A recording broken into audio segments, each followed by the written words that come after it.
دوستوں، مکہ میں آخر وہ کون سا معجزہ دیکھا گیا جسے دیکھنے کے بعد پوری دنیا مسلمان ہونے لگی؟ یہ جان کر آپ کا دل و جان سے دل مزید منور ہو جائے گا۔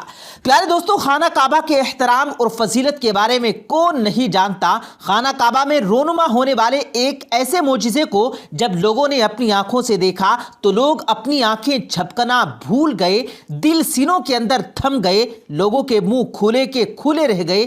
عقل انسانی اس بات کو ماننے کے لیے تیار نہ تھی، لیکن دل ایمان کی گواہی دیتے چلے گئے، یہاں تک کہ کفار کی زبانی لا الہ الا اللہ پکار اٹھے۔ ویڈیو کی تفصیلات میں جانے سے پہلے آپ سے گزارش ہے کہ اگر آپ نے ابھی تک ہمارے یوٹیوب چینل کو سبسکرائب نہیں کیا ہے تو ابھی سبسکرائب کریں، ساتھ میں بیل نوٹیفیکیشن کو ضرور آن کیجیے گا تاکہ مزید اپلوڈ ہونے والی ویڈیوز کا نوٹیفیکیشن بر وقت آپ تک پہنچتا رہے۔ پیارے دوستوں، یہ معجزہ بیان کرنے سے پہلے خانہ کعبہ کی تاریخ، تعمیر و فضیلت پر ایک نظر ڈالتے ہیں۔ بیان کیا جاتا ہے کہ خانہ کعبہ کو 10 بار تعمیر کیا گیا۔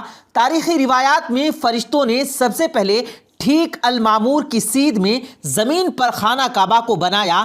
بیت المعمور آسمان پر موجود فرشتوں کا کعبہ ہے۔ پھر حضرت آدم علیہ السلام نے اس کی تعمیر فرمائی۔ اس کے بعد حضرت آدم علیہ السلام کے تیسرے بیٹے جناب شیش علیہ السلام نے خانہ کعبہ کی عمارت کو تعمیر کیا، لیکن کئی سال بعد کعبہ کی دیواریں طوفان نوح علیہ السلام میں غائب ہو گئی۔ آخر حضرت ابراہیم علیہ السلام اور حضرت اسماعیل علیہ السلام نے اللہ کے حکم سے اس مقدس گھر کو نئے سرے سے تعمیر کیا۔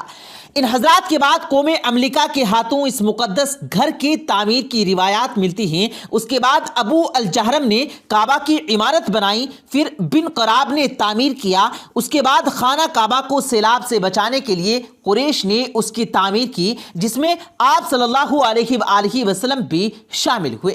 اس کے 82 سال بعد صحابی حضرت عبداللہ بن زبیر رضی اللہ تعالی عنہ کو تعمیر کعبہ کا شرف حاصل ہوا۔ ان کے بعد حجاج بن یوسف نے کعبہ شریف کو ڈھا دیا اور دوبارہ قریش کے نقشے کے مطابق کعبے کو تعمیر کیا، اور یہ آج بھی اسی شکل میں موجود ہے۔ ماضی میں کعبے کو ہرے، سرخ اور سفید غلافوں میں بھی ڈھانپا جاتا تھا۔ عباسی خلیفہ کے دور میں غلاف کعبہ کو کالے رنگ میں بنایا گیا۔ کعبے کا طواف گھڑی کی الٹی سمت میں کیا جاتا ہے۔ سائنس نے بھی یہ بات ثابت کی ہے کہ اس طرح طواف کرنے سے فاصلہ جلدی طے ہو جاتا ہے، بلکہ اس طرح طواف کرنے سے انسانی صحت اور دل پر بھی اچھے اثرات مرتب ہوتے ہیں۔ خانہ کعبہ کا طواف پہلے پانی میں تیر کر بھی کیا جاتا تھا، کیونکہ سیلاب آنے کی وجہ سے اس کے آس پاس پانی اکٹھا ہو جاتا تھا۔ یہاں صدیوں سے ایک عجیب و غریب عمل وقوع پذیر ہو رہا ہے۔ قیام حج میں مدینہ منورہ سے ایک خاص قسم کے کبوتروں کا غول خانہ کعبہ کا رخ کرتا ہے اور حج کا تمام وقت مسجد حرم میں ہی گزار دیتا ہے۔ حج مکمل ہونے کے بعد یہ کبوتر واپس مدینہ منورہ چلے جاتے ہیں۔ اللہ تعالیٰ نے زمزم کا ایک ایسا پانی کا کنواں بنایا ہوا ہے جس سے شفا حاصل ہوتی ہے، اور یہ ایک معجزہ بھی ہے کہ اس پانی میں سے دنیا کے دوسرے پانی کی برعکس کرنٹ نہیں گزر سکتا۔ ایسے کئی معجزات آج بھی تاریخ میں موجود ہیں جنہیں دیکھ کر اور سن کر انسانی عقل دنگ رہ جاتی ہے۔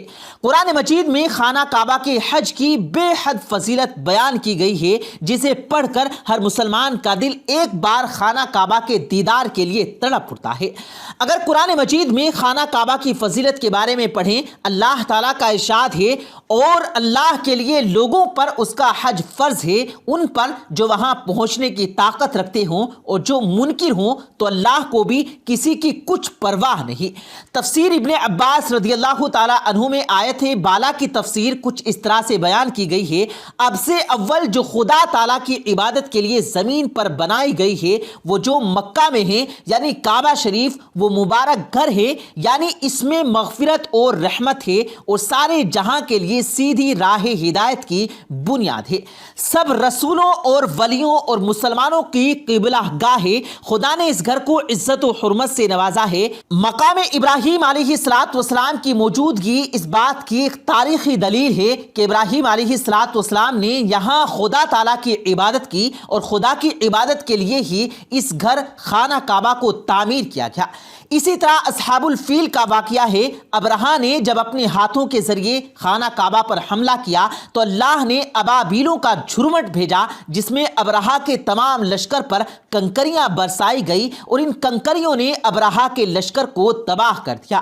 ابرہہ زخمی حالت میں یمن کی طرف روانہ ہوا مگر راستے میں ہی مارا گیا۔ یہ واقعہ 570 عیسوی میں پیش آیا اور اسی سال نبی کریم صلی اللہ علیہ وآلہ وسلم کی ولادت ہوئی۔ صرف تاریخ میں ہی نہیں بلکہ آج بھی کئی ایسے معجزات پیش آتے ہیں جنہیں سننے اور دیکھنے کے بعد ہمارے وجود میں سنسنی دوڑ جاتی ہے، ہمارا ایمان مزید منور ہو جاتا ہے اور پھر کسی شے کی اہمیت باقی نہیں رہتی۔ کچھ سالوں پہلے ایک ویڈیو منظر عام پر آئی جس میں دیکھا جا سکتا تھا کہ ایک سفید نورانی گھوڑا تیزی سے حرم کعبہ سے اڑتا ہوا گیا تھا۔ اہل علم کا یہ کہنا تھا کہ وہ کوئی عام گھوڑا نہیں بلکہ براق تھا جو بجلی کی سی تیزی سے خانہ کعبہ کا چکر لگا کر پھر بادلوں میں غائب ہو گیا تھا۔ یہ منظر جہاں لوگوں کے سامنے آیا تو صرف مسلمان ہی نہیں بلکہ غیر مسلم بھی اسے معجزہ تسلیم کرتے ہوئے خاصا متاثر ہوئے تھے۔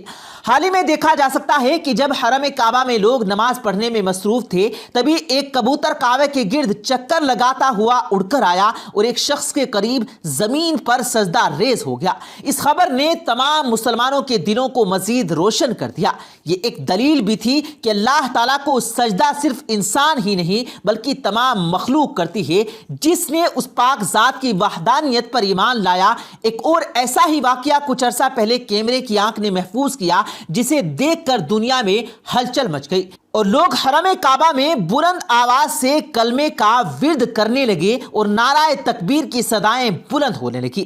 اس سے یہ بات ثابت ہوتی ہے کہ خانہ کعبہ کا طواف صرف ہم ہی نہیں بلکہ ہر مخلوق کرتی ہے، چاہے وہ جن ہو، پرند ہوں یا پھر اللہ تعالیٰ کا معجزہ دکھانے کے لیے انسانی آنکھ کو جلوہ دکھانے کے لیے فرشتے۔ ایک ایسا ہی معجزہ تب پیش آیا جب کئی حاجی طواف کعبہ میں مصروف تھے۔ لوگوں کو اس رات آسمان پہلے سے کچھ زیادہ ہی روشن دکھائی دے رہا تھا۔ وہاں موجود لوگوں کا کہنا تھا کہ یوں لگتا تھا کہ آسمان پر نور ہو چکا ہے۔ ہوا بھی اس رات بہت تیز چل رہی تھی۔ وہاں موجود ایک شخص اپنے دوست کو خانہ کعبہ کے سامنے کھڑا کر کے اس کی تصویر بنا رہا تھا کہ تبھی آسمان پر اچانک اڑتی ہوئی ایک نورانی مخلوق دکھائی دینے لگی۔ وہ نورانی پیکر ہوا میں اڑتے ہوئے خانہ کعبہ کا طواف کرنے لگے اور زائرین نے جب یہ منظر دیکھا تو ایک عجیب ہیبت کی سی کیفیت ان پر طاری ہو گئی، جبکہ وہ مخلوق تقریباً آدھے منٹ تک کعبہ شریف کا طواف کرتی رہی اور پھر اڑتے ہوئے آسمان میں یوں غائب ہو گئی کہ گویا وہ وہاں پر موجود ہی نہیں تھی۔ یہ منظر نہ صرف انسانی آنکھ نے دیکھا بلکہ اس شخص کے کیمرے میں بھی ریکارڈ ہو گیا۔ خانہ کعبہ کا یہ معجزہ دیکھ کر لوگوں کی آنکھیں اشکبار ہو گئی تھی، لوگوں کے سر سجدے میں چلے گئے اور ہر طرف نعرہ تکبیر بلند ہو گیا۔ ایک عجیب سی فضا ہر طرف قائم ہو چکی تھی۔ کچھ زائرین نے اس منظر کو کیمرے میں بھی ریکارڈ کیا تھا اور جب یہ خبر آہستہ آہستہ پوری دنیا میں پھیلی تو انسانی عقل دنگ رہ گئی۔ مسلمانوں کے ساتھ ساتھ غیر مسلم بھی چونک گئے، لیکن جب انہوں نے اس فرشتے کو باقاعدہ طواف کرنے کے بعد آسمان میں غائب ہوتے دیکھا تو سب کا دل خدا تعالیٰ کی وحدانیت پر یقین کرنے کے لیے مجبور ہو گیا۔ کئی غیر مسلموں نے اس معجزے کو دیکھنے کے بعد اسلام قبول کر لیا اور لوگ خانہ کعبہ کی زیارت کے لیے آنے لگے۔ صرف غیر مذہبی نہیں بلکہ سائنس بھی یہ ماننے کے لیے تیار ہو گئی کہ یہ واقعی ایک معجزہ ہے جو کہ انسانی آنکھ نے دیکھا تھا۔ بے شک اللہ تعالیٰ کی ذات ہر شے پر قادر ہے، وہ جو چاہے کر سکتا ہے اور وہ اپنے ہونے کی دلیل ایسے اپنے بندوں کو دکھاتا ہے کہ انسانی عقل دنگ رہ جاتی ہے۔ یہاں تک کہ غیر مسلم بھی کلمہ توحید پڑھ کر مسلمان ہو جاتے ہیں۔ ایسے بہت سے معجزات پیارے دوستوں لوگوں نے اپنی آنکھوں سے دیکھے ہیں جن کو دیکھ کر دل اللہ تعالیٰ کی وحدانیت کی گواہی دیتا ہے اور کفار کی آنکھیں اور دل بھی اللہ تعالیٰ کو واحد ماننے کی گواہی دینے لگتے ہیں۔ اللہ تعالیٰ سے یہی دعا ہے کہ وہ ہمیں ہدایت دے اور نیک راستے پر چلنے کی توفیق عطا فرمائے اور ہمارے دل کو جذبہ ایمان سے ہمیشہ کے لیے منور رکھے۔